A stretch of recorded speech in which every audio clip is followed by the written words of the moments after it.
So we have a moving ball now. We added our rigid body to our ball. We created all our objects, and we added generic behavior. We have a moving ball that collides with the collision enter. We move it on start.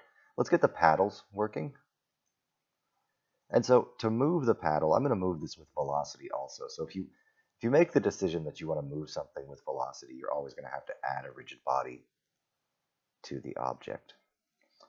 And I don't want gravity on this because I don't want the paddles to just start falling. They should just sit there.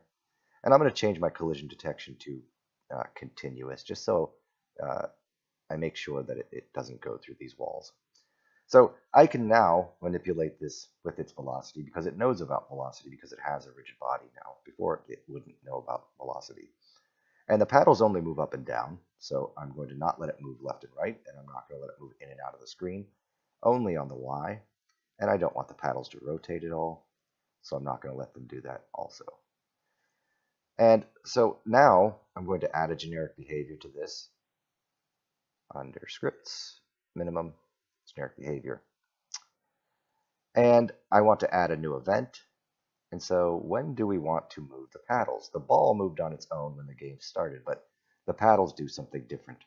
They move on input. So out of this list, when do I want to do this? There's a couple ways to do this.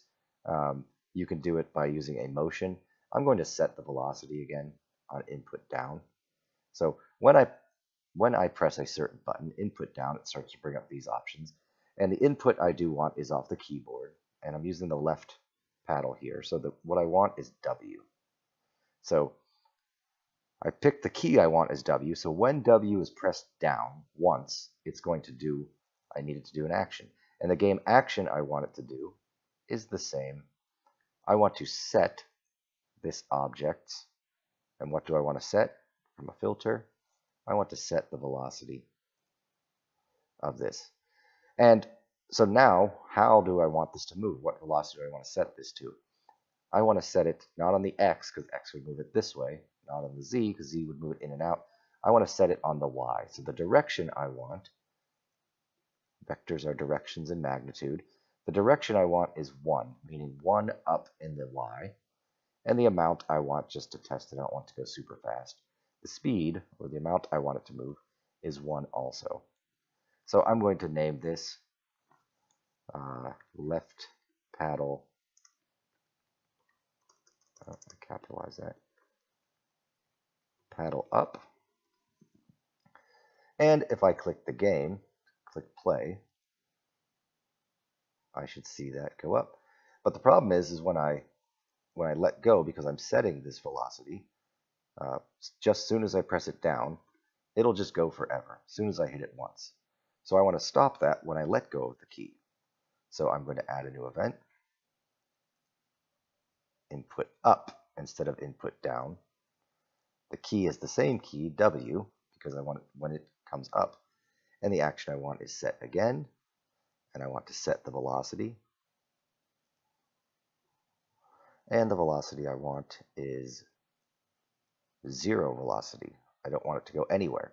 I want to set all of the velocities to 0 so it stops. So I'm going to, with this set,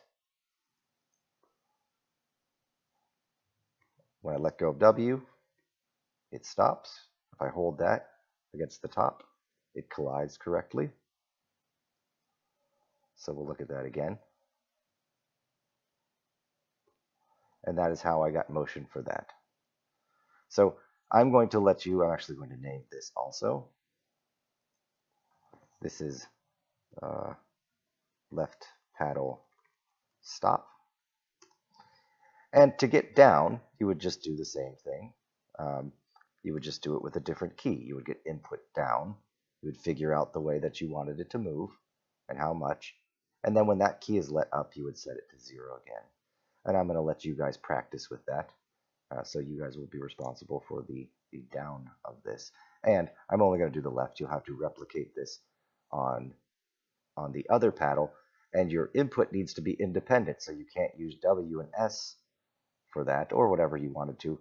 You need to find some other keys that you would like to use for up and down for your other paddle.